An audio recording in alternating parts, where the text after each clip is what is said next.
dislocated. Sama ako. Hindi, pati na natin. Dislocated ito sa akin. Ayusin natin ito ngayon guys. Pakita ko sa inyo paano ayusin yung mga gantong balinganga. Pati yung mga kung may ubo. Hilahin natin yung utak para magkaroon ng duman. Ito nga sa kanila. Ito. Pampasin natin ng martilyo. Ito, tsaka ito ha. Dito. Ito.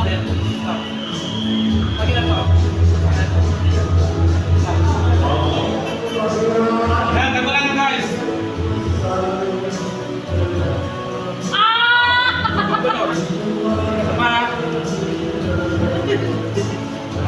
Sama.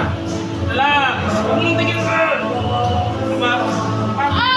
Ayoko na. Huwag mong malamig. Hindi ako dito.